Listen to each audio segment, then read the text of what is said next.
Сәлем, бүгін өтетін тақырыбымыз менің отбасым. Мына сөздерді есіңде сақта. Ата, әже, әке, ана, ұл, қыз, аға, қарындас, іні, әпке. Ендігі тапсырма. Сурет пен сөздерді сәйкестендір.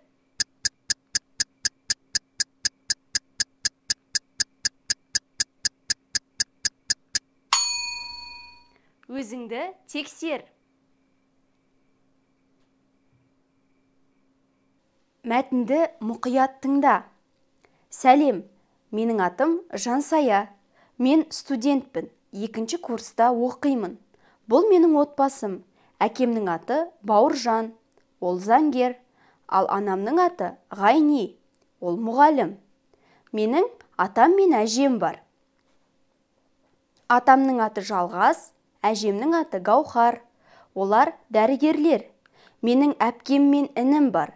Әпкемнің аты Гүлім, ал ол 4-ші курста журналистика мамандығында оқиды. Ал інімнің аты Ерлік, ол 8-ші сынып оқушысы. Ендігі тапсырма. Дұрыс-бұрыстығын анықта. Жансаяның ағасы бар. Жансаяның анасы мұғалім.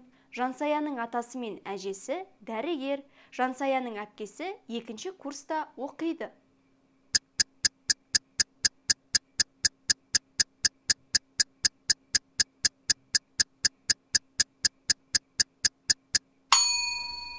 Өзіңді тексер.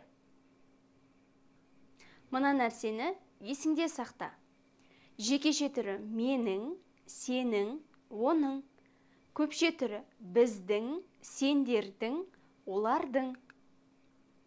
Мысалы, біздің атамыз, сендердің аналарың, олардың інісі.